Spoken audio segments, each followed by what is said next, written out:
to Hot Girls Eat Carbs. I'm your host, Brittany McChrystal, and I am so glad you're here. Whether you're out on your walk, journaling, or just lying in bed reflecting on your life, this is our moment, just us girls talking it out.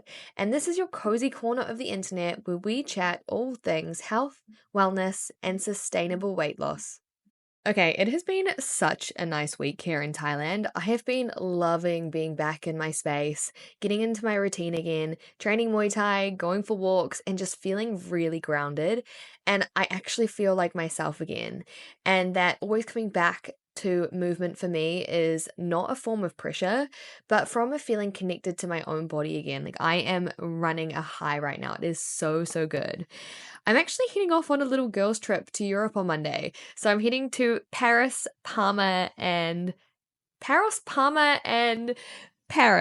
Oh, that's confusing to say all in one, the three P's. And then I'm heading back home to Thailand.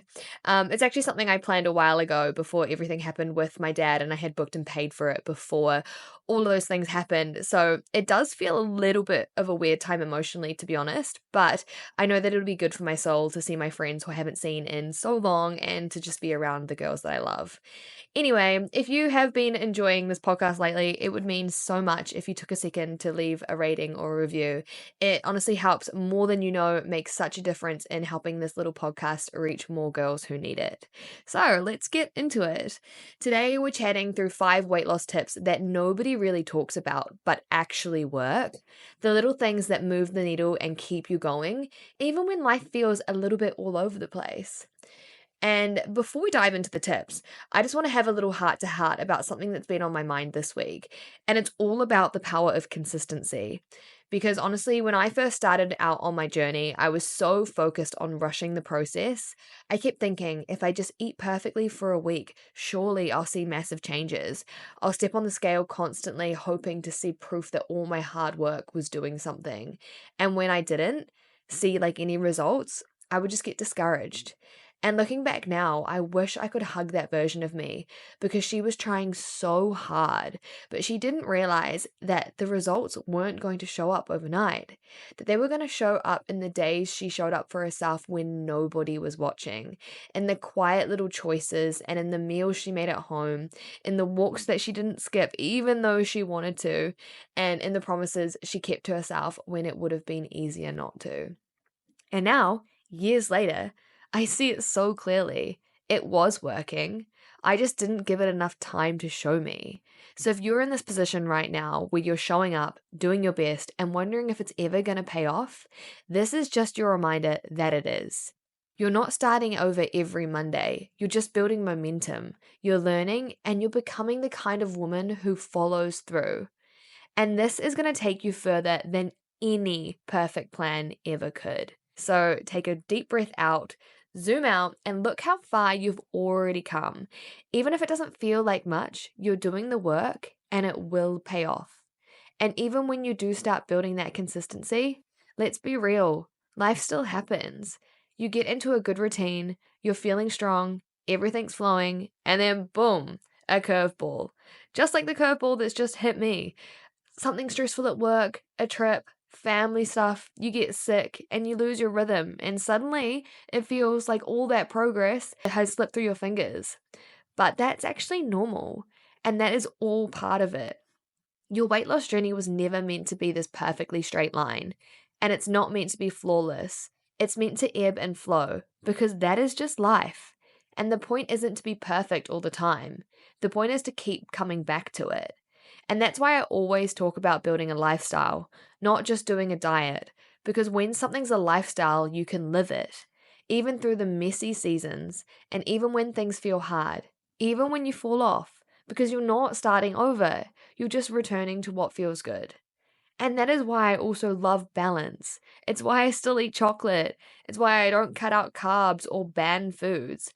Because if you're going to do this for life, you need to enjoy it. You need to still have dinner out with your friends, eat the birthday cake, and not feel like you've failed because of it. And that's how I've stayed consistent all of these years, by not making it miserable and by not trying to be perfect, just by building a lifestyle that I actually want to live. So, with all of this in mind, today's tips are here to support that version of you, the one who's in it for the long run, and the one who wants something sustainable. These are the quiet, underrated tools that nobody talks about, but they've changed everything for me and so many of my clients. So let's dive straight into them. Tip 1. Your environment matters more than your willpower. This one changed everything for me once I really understood it.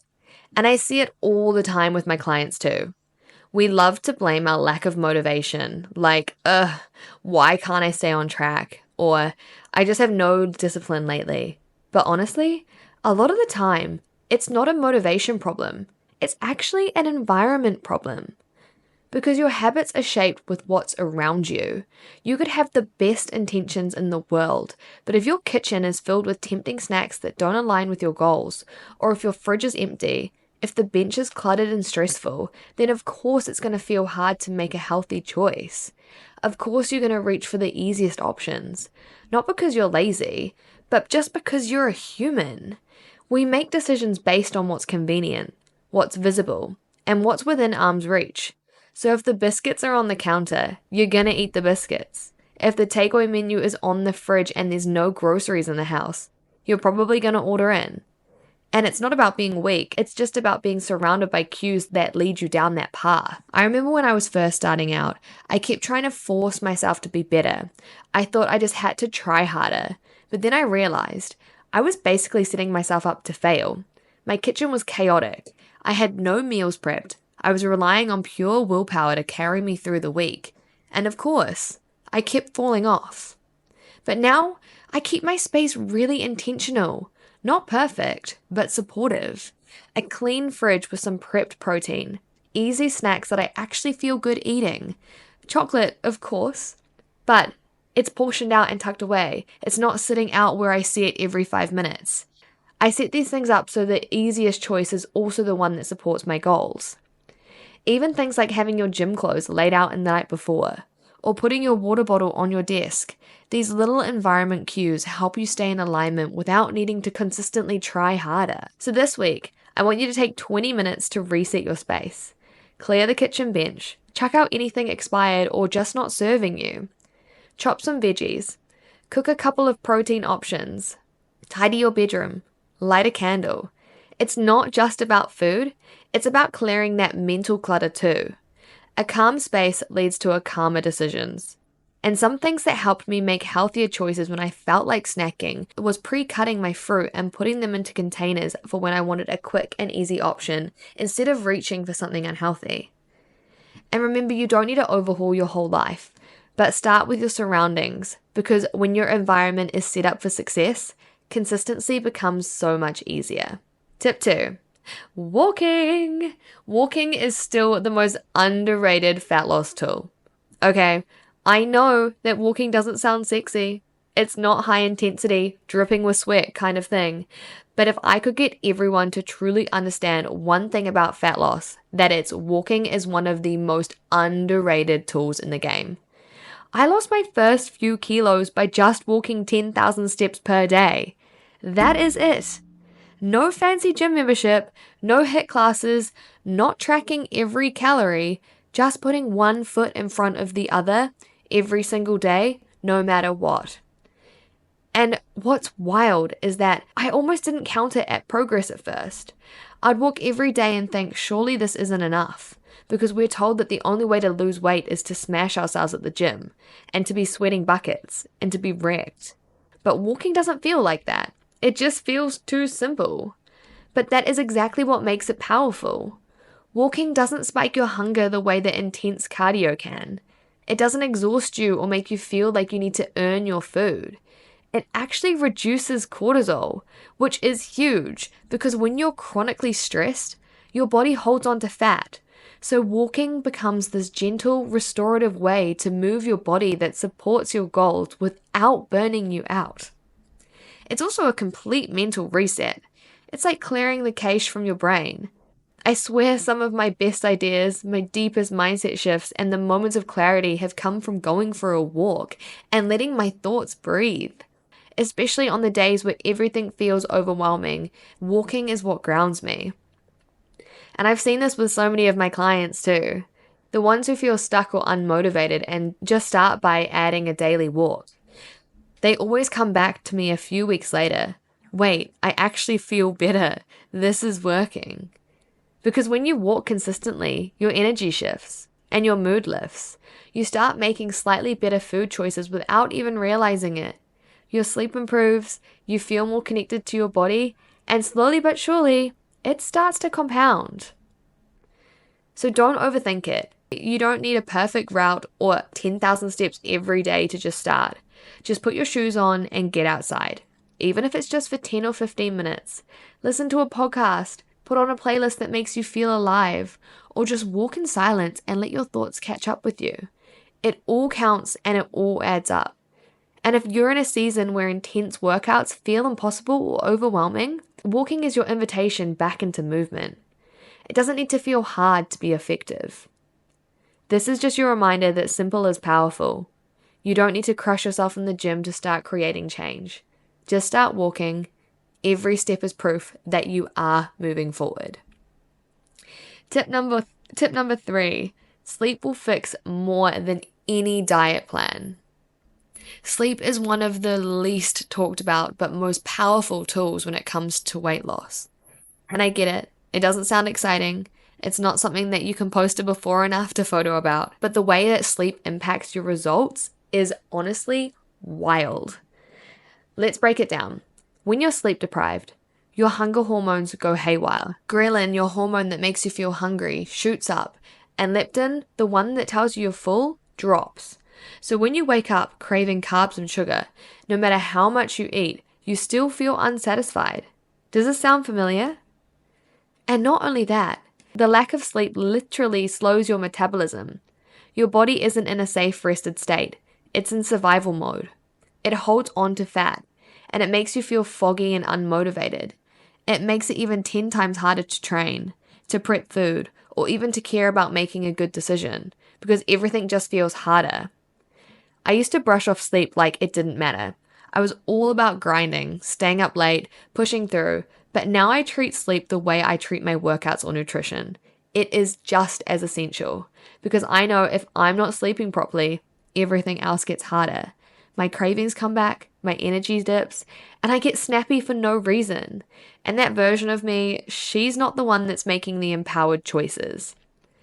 So start small, and you don't need to overhaul your entire sleep schedule overnight, but try going to bed at least 30 minutes earlier.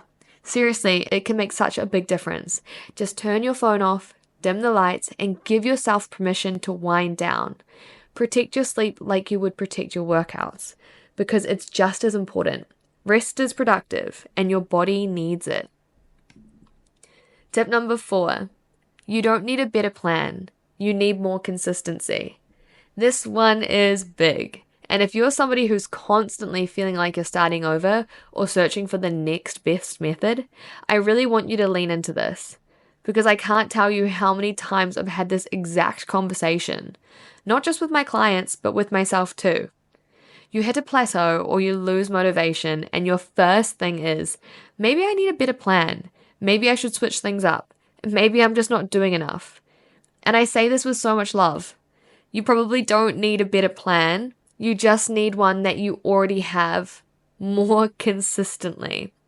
I've seen this over and over again with my one-on-one coaching girls. They've tried every challenge, every program. They've counted macros, cut carbs, followed strict meal plans. And the first week or two, things feel exciting. You're all in. You're thinking, this is it. But then life happens. A busy week, an event, a holiday. And suddenly, it all feels too hard. And instead of getting back into the rhythm, we assume that the plan is the problem. And we go searching for something new. But here's what I've learned, and what I remind my girls all the time. The magic is not having the most advanced, perfect, trendy plan. The magic is in following through. Even the simplest plan, like daily steps, a few home workouts, and balanced meals with more protein, it works. If you do it consistently, not perfectly, not 100%, but just enough of the time over and over again, that is what creates results that actually last. But our brains love novelty. We're conditioned to think the answer lies in doing more, and that we have to overhaul our entire lifestyle to see results. But what really moves the needle is the boring, unsexy stuff. The stuff that's so easy to overlook, like getting your steps in, drinking your water, repeating meals that make you feel good, staying consistent with your bedtime, and keeping your promise to yourself, even on average days. And I'll be honest with you, that's the part that trips most people up, because it feels too normal and too slow. But that is where real change happens. So instead of chasing the next thing, ask yourself, what can I realistically stick to this week? What can I repeat without burnout? What feels supportive, not restrictive? Because that's your real plan, the one that works with your life, not against it. You don't need to be constantly starting over. You just need to build momentum where you are, even if it's messy, even if it's not perfect. Refine what you're already doing, tweak it, build on it, but don't throw it out just because you've had a few days off. Consistency looks like showing up for yourself, even when motivation isn't there, even when your meals aren't perfect, even when you're tired. That's what builds trust with yourself. That's what leads to results that actually stick. You don't need a brand new plan. You need to believe what you're actually doing will work, and then give it the time, patience, and consistency it needs to actually show you. And tip 5, your self-talk is shaping your results. This might be the most important one, and also the one that no meal plan or workout guide will ever teach you. Your self-talk, the voice in your head when things don't go perfectly, when you eat something that wasn't part of the plan, when you skip a workout, when the scale doesn't move. The way you speak to yourself in those moments, that's the real difference between staying in it or spiraling out. Because you can't bully yourself into weight loss. You can't shame yourself into discipline, and you can't hate your body into loving your results. Every time you fall off track, you tell yourself, I'm hopeless, or I always do this, or I've ruined everything. Your brain starts to believe it. And when you actually believe that you're the kind of person who always fails, you stop trying. Not because you're not capable, but because you've convinced yourself that you're the kind of person who can't succeed. And I know that voice so well because I used to live in it. One off-plan meal would turn into a full-blown binge weekend. Not because I was out of control, but because the second I slipped, I'd let that little mean girl voice in my head take over. You've messed it up again. You always do this. What's the point? And I'd believe her. But over time, I realized that being mean to myself never helped me get back on track faster. In fact, it made it harder. But what did help was kindness, compassion, and talking to myself like somebody I actually cared about. Not when I had a moment, and trust me, I still have those moments. I just don't make it a big deal. I don't go down the shame spiral. I just come back, I take a breath, and I remind myself, one choice doesn't define me. One meal doesn't undo my progress. One skipped gym session doesn't cancel out a month of effort. And in that shift in self-talk, that's what kept me in the game. Because real transformation isn't about being perfect. It's about being resilient. And resilience is built through how you respond when things don't go to plan. So when things feel like they've gone wrong, I want you to pause and practice saying this out loud. I am allowed to be human. This isn't the end. I still trust myself to get back on track. Write it down, say it out loud, put it on your mirror, use it as a journal prompt, because the way you speak to yourself matters. It either builds you up or slowly tears you down. It either helps you bounce back or convinces you to give up. You don't need to be perfect to be making progress. You just need to learn how to meet yourself with softness when things feel hard. That is how you build long-term consistency. That is how you build trust, and that's how you actually stay on the path. You get to decide which voice you listen to. And every time you choose kindness over criticism, you're becoming the version of you that keeps going, no matter what. So those are the 5 underrated weight loss tips that actually change the game when you really let them and apply them. It's nothing extreme and it's nothing revolutionary. It's the kind of thing that nobody really glamorizes, but genuinely work. It's the little shifts that build a strong foundation, that make your journey sustainable, and that bring you back to your body when things feel messy. And if you've been feeling stuck, overwhelmed, or like nothing's clicking lately, maybe it's not that you need to try harder, that you don't need any more rules or any more pressure. Maybe you just need to come back to these gentle reminders, the basics, the things that anchor you, the habits that actually feel doable on the hard days, because those are the things that actually carry you towards your goals. You don't need to be perfect and you don't need to be all in or all out. You just need to keep showing up over and over again in the ways that feel real and livable for you. And that's the secret. And it's so much closer than you think. So if you loved today's episode, it would mean the absolute world if you could take a moment to rate and review the show on Spotify or Apple or wherever you listen to this podcast. It helps more than you know, and it lets me keep creating this little safe space for all of us to grow together. And if you are ready for structure, support, and the kind of coaching that actually helps you stay consistent long term, you already know the drill. Head to my website or just DM me the word coaching and I'll send you all the info on how we can work together.